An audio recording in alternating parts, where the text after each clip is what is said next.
Okay, good afternoon, everyone. My name's Adam Brody. I'm the co-founder of Ignition Financial. First of all, thank you very much for joining us on what is a very sunny day and with the Easter weekend approaching. Many of you will be familiar with the I'm a Founder newsletter, which we've been sending out with regular updates and intelligence that we're gathering from the market on all the various schemes that the government has put in place, as well as tips and advice on how to improve your cash position and also take advantage or utilize some of the opportunities to improve your cash flow. Today, we are going to talk about actionable steps for how to maximize your cash flow. And I think this is really, really important for any business, whether or not you are thinking about accessing some of the other schemes.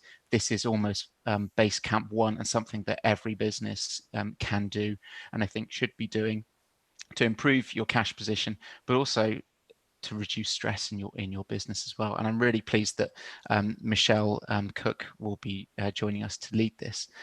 First up, we've got a poll, and I'd be grateful if you could please click on the poll to indicate where does maximizing cash flow sit on your list of priorities at the moment. Okay. So as I mentioned, we've got our newsletter, which is updating constantly for the latest announcements and also the intelligence that we're getting from banks and other startups and SMEs trying to access finance. You can also see all these pages, including on the various schemes on our website, which is ignition.financial/COVID. I'm now going to introduce Michelle. So Michelle is a cash flow consultant and finance director. She's got over 25 years working in mainly with service industry SMEs, including tech, creative businesses and recruitment agencies. She really understands the complexities of working with entrepreneurs and owner-managed businesses, and particularly as a cash flow expert, she's developed methodologies to help companies with techniques and strategies to help maximize their cash resources. And as we all are here, we are fundamental believers, along with Michelle, that the more founders and entrepreneurs can take charge of their cash flow, it's going to liberate your time and also reduce stress, particularly at the moment. So without further ado, over to Michelle. Hi there, thank you very much. Good to be here. Just to start, basically, as Adam said, I've worked predominantly in service industry businesses, and within that I've been in lots of different places looking at their cash and looking at their cycles of how the companies work and that sort of thing. So if we could move to the next slide, please, that'd be great. I'm very often asked, well, what does a cash flow consultant do? And in a nutshell, that would be that I provide strategies and techniques a business needs to maximize its cash resources. I do that in various ways, but very quickly, I would bring in cash to begin with from their existing debtors, and I would look at ways of improving that and changing processes in the business so that we avoided cash flow problems in the future and we sustainably maximize the cash position. I would improve the reliability of cash forecasting, and I would train across different areas of the business. Credit control training, I think, would be pretty obvious, special cash collections techniques training, but also probably quite unusually a commercial awareness training for whichever of your team is facing your clients. So if we could move to the next one, that'd be great, thank you. So before we get into how to maximize cash, I think it'd be really good to understand the causes of slow payment, typically. So what I've got at the top, same problem, different letterheads. That's my way of sort of thinking about it in terms of really most of the causes of slow payment are the same everywhere, regardless of the industry, size of the company, that kind of thing. And I think what's a surprise to most people is that where those problems lie, and in my experience, those problems lie on our side. rather than on the client side. It's really unusual for the client to hold up payment or just to be so bad at it that it's causing us a problem. One of the signs of that is that we know this because if that is happening, the person in your team that's working with that client would be going mad about it, typically, because it would be frustrating. And that isn't often the case that we hear from them about how bad the client is at paying. So I think that kind of is proof is in the pudding that it's on our side. Things that it would cover there would be things like sending the invoice to the wrong person, sending it in the wrong currency, not quoting the month or something that the work took place, not having a PO, or having the value of the invoice that you're sending is higher than the value of the PO, or the PO is expired, that sort of thing. So that's all preventable, and it's all preventable by us, really. Another thing that could cause it would be our client-facing team maybe aren't trained in commercial awareness techniques, and without realising it, they sleepwalk into a slow payment arrangement. That could be because they don't realise that they can push back on something, or they just don't understand what to do. They think they have to agree, or they don't feel comfortable doing that. They want to delight the client. They don't want to be the baddie, in which case bring in a bad cop. And even if you don't have a finance director, just say, I need to refer that to my finance director. And it's that kind of awareness. But we'll cover all this more as we go along. Another reason that invoices typically are paid later than they should be is because they are only chased once they're overdue. And a way of avoiding that would be to coordinate the payment of invoices as they become due, rather than just chasing after they're overdue. So it's the mindset of coordinating and collecting versus chasing. Another thing is turn the ruler around. Now, this is a real simple thing, but it's true. Lots of people get their age debtor list, which is alphabetical, and they work down the list. And actually, if your biggest client is Amazon Web Services, then that's brilliant because they're right at the beginning of the alphabet. But if it isn't, and they're Zoom, let's face it, Zoom are going to be looking at good times at the moment, they're at the end of the alphabet. And your person that's looking after credit control for you just simply may not get to it that often. And so your biggest clients remain your biggest debtors. And that's a really, honestly, common problem, nice and easy to solve. So you can look into that. But basically, if you haven't got a cash maximization strategy, then it follows that you're not going to have maximum cash.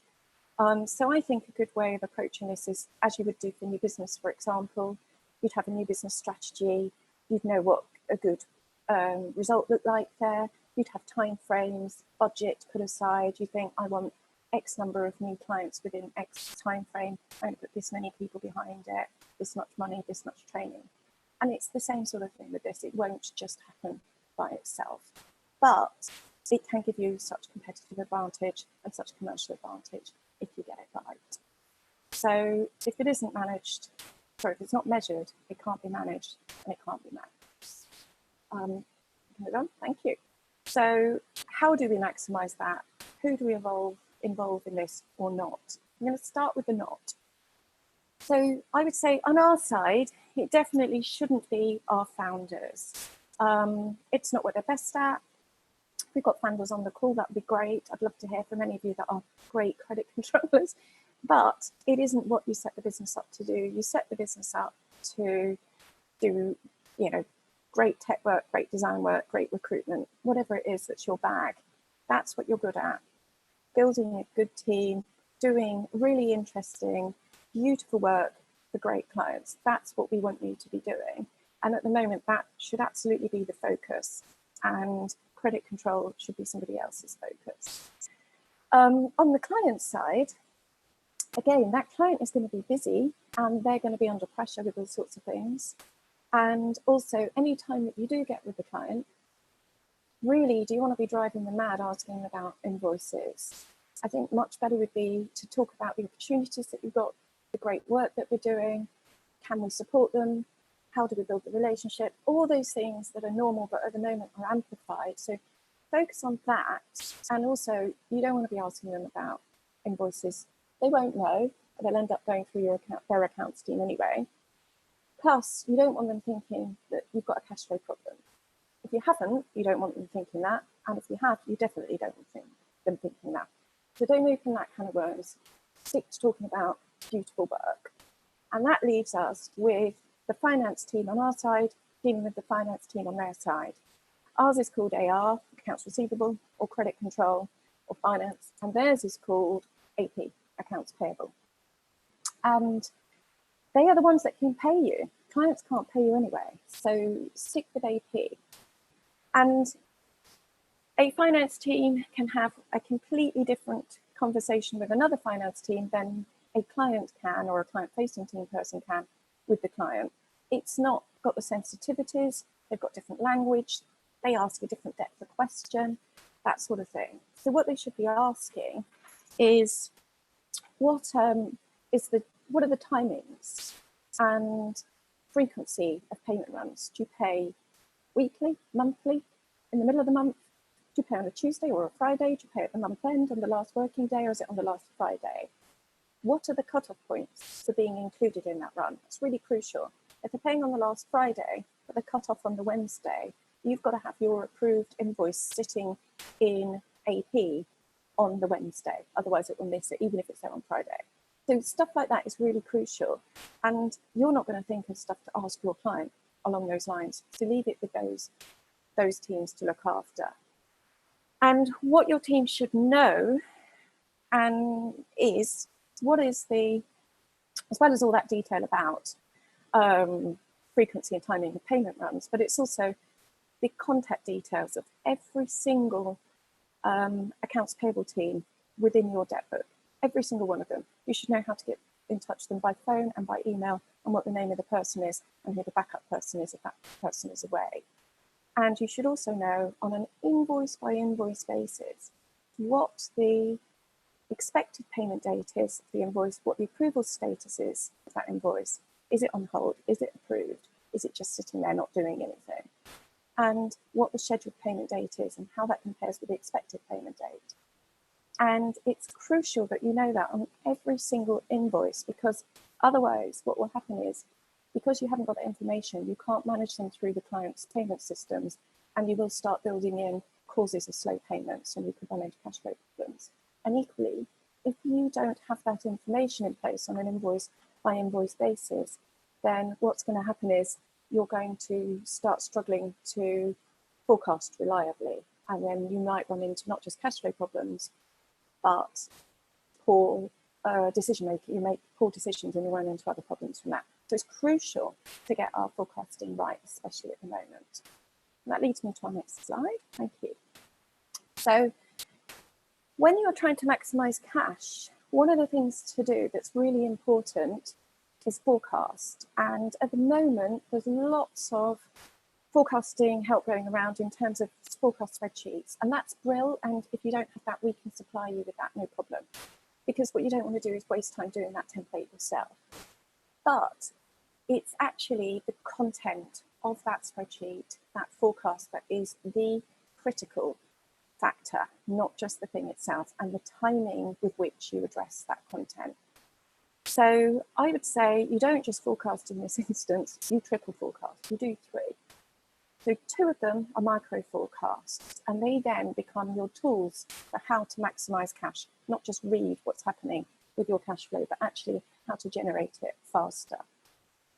So the first one is you forecast your cash that's due in. So going back to my earlier point, you need to know the scheduled payment date of all the money that's sitting in your debt book at the moment. That's your money. So when is that coming in?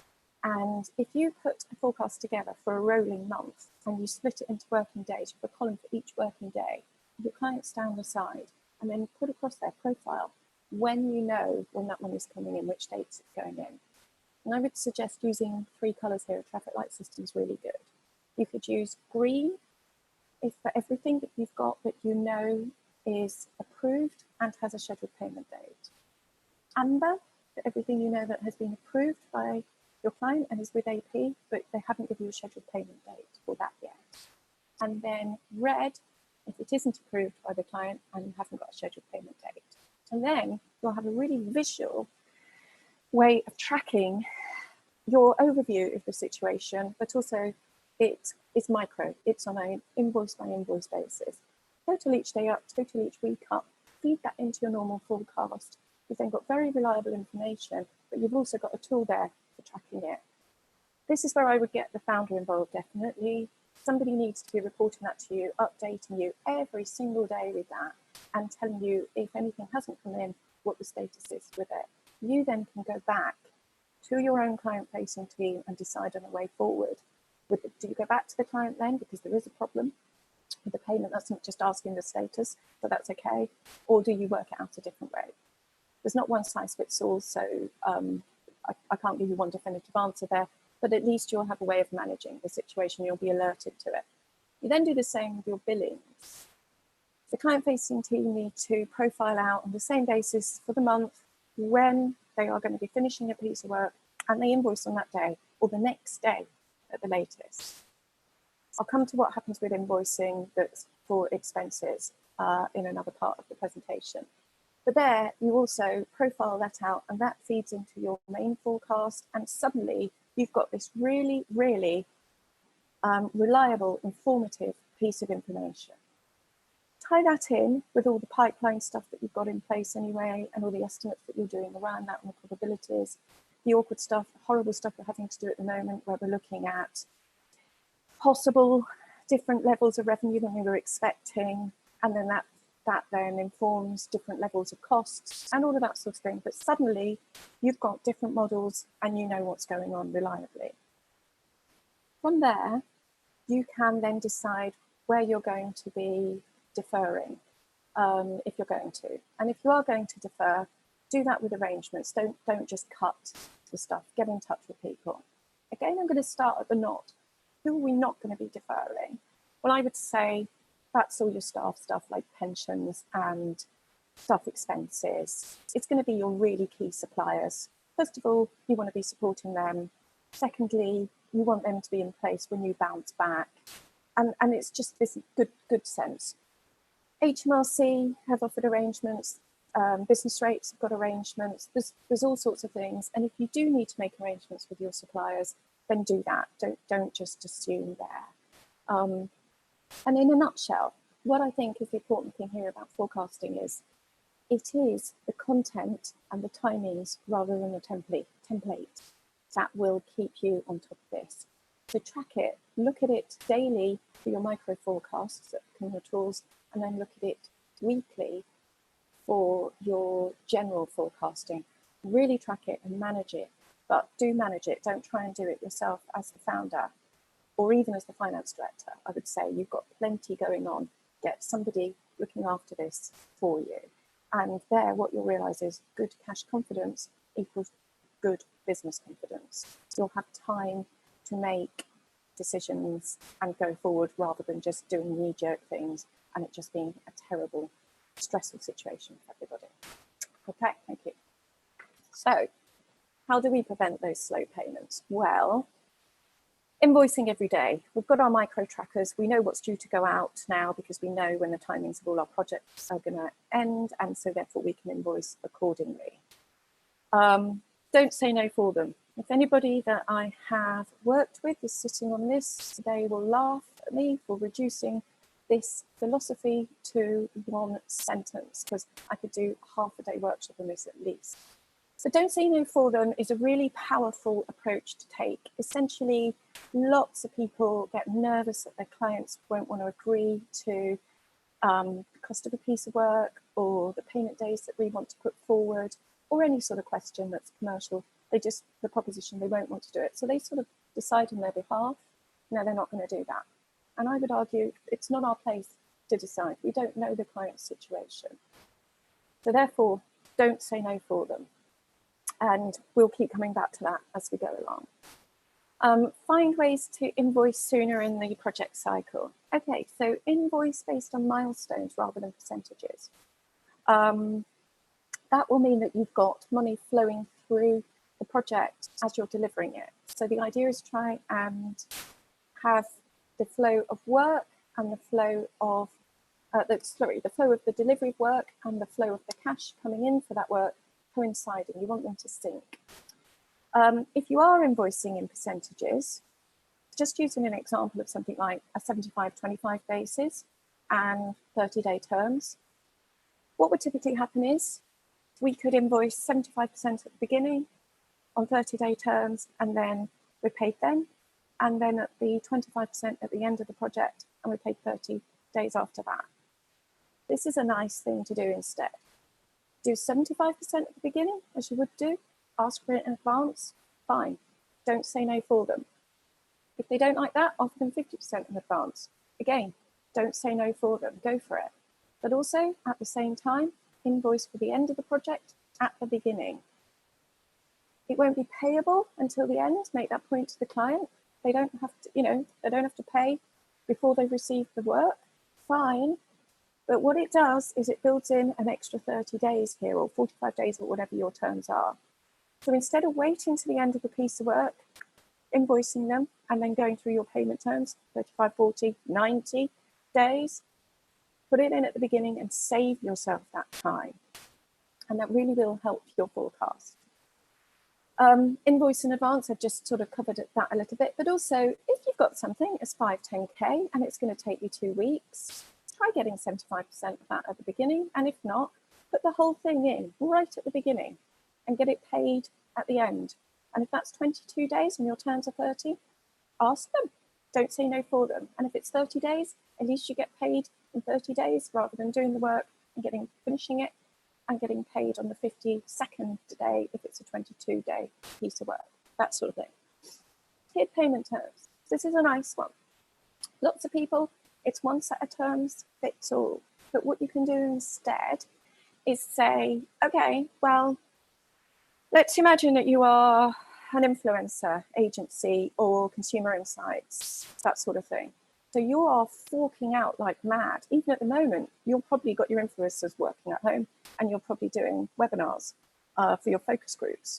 So you're forking out for product samples, bikes, transcription fees, respondent recruiter fees, influencer fees, all this sort of thing. And they need to be paid straight away. So separate these things out in your proposal and then invoice them at the beginning on 0-day terms. Don't say no for them. Don't assume the client's going to do that and turn it down. Put your business case forward and say, I really need to be doing this because otherwise, it's my working capital paying for your part of the project, the cost. I'm not making anything on this. Can you cover this part of me? But this is a good business decision. So go on that basis. Don't say no for them. Tier the terms. 0-day terms if you've got direct costs and you pay them out up front. If you've got expenses, then ask for them in 7 days. If it's travel, which it isn't at the moment, but when we go back into the real world, you can still apply these terms. And that way, if you're on 30 or longer day terms, you're at least matching your expenses going out with the money coming in, which is what we want to do. Keep invoices below the higher approval radar. So if a client has a 30,000 sign-off fee, don't invoice them 45,000, invoice them 25, invoice them based on milestones or something like that.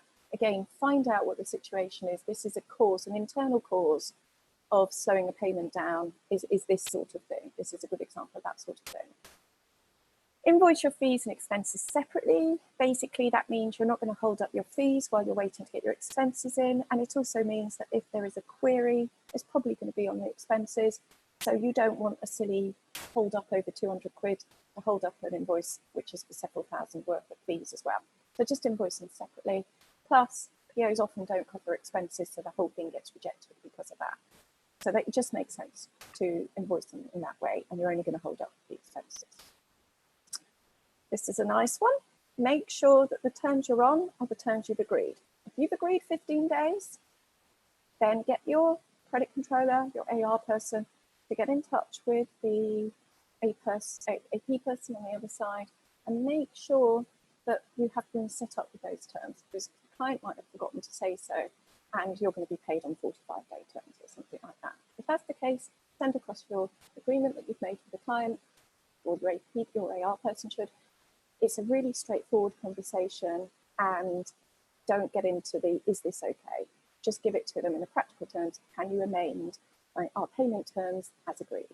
If that doesn't happen, then you go back to the client. That's fine to do that. Make sure, again, we made this point earlier, but make sure that your client-facing team know that they can't agree departures from the terms, and that they have to refer back to the finance director, whether that is a real person or not, use a bad cop. And what they could be doing there is going to you as the founder or to the head of client services. Okay, thank you. So here's some credit control techniques that every ninja credit controller should have up their sleeve. Make sure you've got a collection prioritization plan in place. Right, bit of a mouthful, but an easy one. So I'm going to demonstrate here. This is a ruler. Lots of places produce an age debtor report, and it's alphabetically typically. And if your client is at the beginning of the alphabet, if they're Amazon, as I said earlier, you get looked at. And if you're at the end of the alphabet, you're not. So turn the ruler around, work across the sheet and look at the stuff and base it on risk. And risk at this point would be made up of the age of the invoice. Like, is it old? If it's old, they tend to be more problematic. Your clients leave, might have left, the approver's left. The currency has shifted all over the place. The PO's died. It was a different financial year. All sorts of complexities like that come into play. So make sure that you've got a plan that you've agreed for how your credit controller is going to prioritise which invoices to go after first. And that should be a mixture of value and risk. You want to go for the highest value ones, but you also want to go for the most risky ones, and you want to go for the newer ones, and that's a pincer movement there. So risk is a mixture of all those things. This is a science, sorry, an art, not a science, but still you've got to have a plan. You're not just going to be working down with the ruler as if it's a list. Then what you also need to do is ensure that your credit controller is enabled to do the job you want them to do, and to do it really well. So make sure they know all those contact details and the payment status of every invoice so that you can collect them in as they're due and you can forecast reliably. Make sure that person has the time, the resources, the budget, the support that they need. Make sure they're fully trained in cash collection techniques. Ask them if they've had any training. It's surprising how many people haven't, not even internally. So ask them, and there's help out there if you need it, they need training. And then also make payment everyone's priority. It's really important because what you want is everyone getting behind this, knowing that the client-facing team, they must know they can't just agree to terms. What you don't want is your poor people in the finance team at the moment having to chase people to do their timesheets. So make sure everybody is trying to be as supportive as possible. Get it so that their time is free to focus on this sort of thing, and cash flow and forecasting and everything for you. Make sure that everybody's getting their expenses in on time, because you don't want that holding invoices up. Essentially, make this everyone's priority. They don't need the nitty-gritty details. They don't really need to know what's going on, but they need to know this is key. Cash is king, and everybody gets behind that, and it's good. So finally, the benefits of cash. Well, reliable forecast means informed decisions, as we've said. Highly skilled commercial team means higher selling prices and therefore higher cash balances. Great cash collection techniques means great cash. That's simple maths there. And the opposite is true. If you haven't got those great techniques, you can't have great cash. Well, you could, but you're going to be lucky. It's going to be a fluke. More cash is more time with your clients, your team, and your family. Well, this is why you're doing it, isn't it? Because you wanted to do great work with a great team and have less hassle, have freedom. So more cash is more time, and more cash is less stress. And that's important for loads of reasons, because stress travels and there's no good side of stress. So in a nutshell, great cash confidence equals great business confidence. Good luck, everybody. Thank you very much, Michelle. That was great. I've picked up quite a few hints and tips in there, particularly the not quite the segregation of duties, but actually people getting the right people doing the right parts or the right tasks in credit control. Oh. Thank you very much for that. We'll take some questions now, and if you oh, sorry, actually before we do, we've got a quick poll, and a second quick poll, last one I hope. You should see a pop-up in your screen now for which of the following is most relevant to you.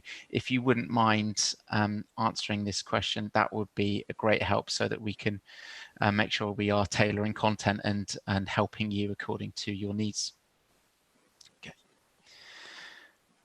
We'll take questions now, and you'll see there's a Q&A box at the bottom, so please do ask any questions which are on your mind. You've also got Michelle's email address there, and I think most of you know my email address. It's just Adam followed by the same email there. So first question, I've got a general one actually, Michelle. What is the one tip that you most commonly provide in this area that perhaps is applicable to I guess 80–90% of the businesses that you see? Well, I would say the biggest cause of slow payment or payment cash flow issues, and also the easiest thing in a way to solve, is going finance to finance. It really is. Yeah. That's why otherwise you've got two untrained people, one of whom is a marketer very often, doing all the admin and trying to take care of it, and it just breaks down. So instead of that, get two people whose job it is that they know what they're doing to do it, and it not only does it work better, it frees up other people's time. Thank you. I think that's a good tip. That seems to be, well, that is what most bigger companies can do, I guess, or do. So I can see the logic to apply that in SMEs as well. We've got a question from Matt. What's the best way to find out things like higher approval? What things like higher approval levels are? Oh, just ask AP.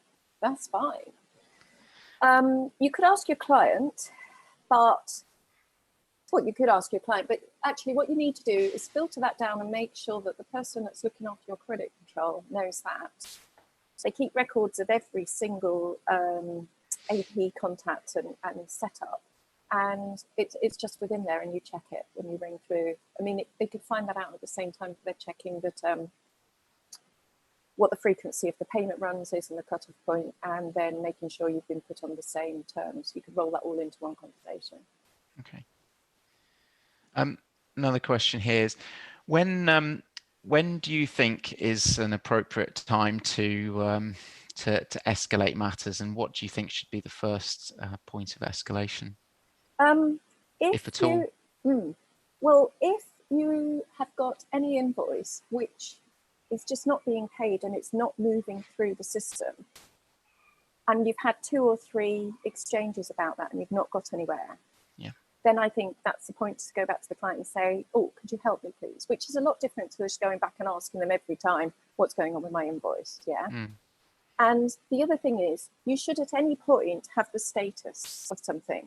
So if an invoice isn't being paid and nobody's telling you that there's a problem with it, but it's still not being paid, then I instinctively think there is a problem going on overall. Yeah, do you see what I mean? Because why isn't it moving through? Yeah, I think that's a kind of a follow-up question is, if you're getting silence back or feel like you're being ignored, tends to be on emails. What would your approach or recommendation be for SMEs in those instances? They may be dealing with other SMEs, for example. Yeah, so if you're dealing with the accounts payable team and you're getting silence on an email, then try calling them. Mm-hmm. If you don't get anywhere there, get onto Google, go into their website, find out the finance director's name and ring through to their mainline phone number and ask to speak to them one-to-one. Okay. Another thing you could do to close stuff down is you could email them and say, I'm going to call, if I haven't heard by this time, I'll be escalating it. Chances are they are reading their email, so you're giving them a time frame to operate within. And also, if they keep fobbing you off, a really nice thing to do is, if you're speaking to them, then you say, okay, great, thank you for that. That's really helpful. It's a shame we haven't been able to resolve what we wanted to. I'll tell you what, these are your actions. I think that's right, isn't it? How long do you need for that? A couple of hours? Shall I call you back at 3? I'll do that. I'll call you at 3. Set your alarm, ring them at 3, arrange to ring them the next day at 11, arrange to ring them the next day at 3. You won't do that for 4 days, I promise you. they will cave in. That works. Closing it down with a time frame works. I'm smiling because when I used to work in M&A, I used to work with a couple of colleagues who took that approach to certain things. Yeah, that does work. It's a good discipline, and you know, an action or has to have someone responsible to it and a time frame to it. So yes, I think kind of pinning people down in that respect, especially if their job is accounts payable. Oh yeah, and that's their sole focus. It's yeah, accounts payable don't often hold things up. They don't discriminate. They just want to get something off their desk. So they actually want it out of the way. And the way for them to do that is to pay it. So actually, if you're getting on their nerves and driving them absolutely mad, being really polite, they can't even get annoyed with you, you know. So, well, they can, but they can't even express their frustration. Yeah. So, yeah, be persistent and polite and basically a pain. Okay. The question here, with the current situation, should we be more open to negotiating payment terms after terms have been previously agreed? It depends. I think I wouldn't say there's one answer to that. It would depend on how important they are to you as a client, what your cash situation is, and also don't feel that you have to agree. Yeah, I mean, I think be more open, but it isn't that you have to fall on your sword.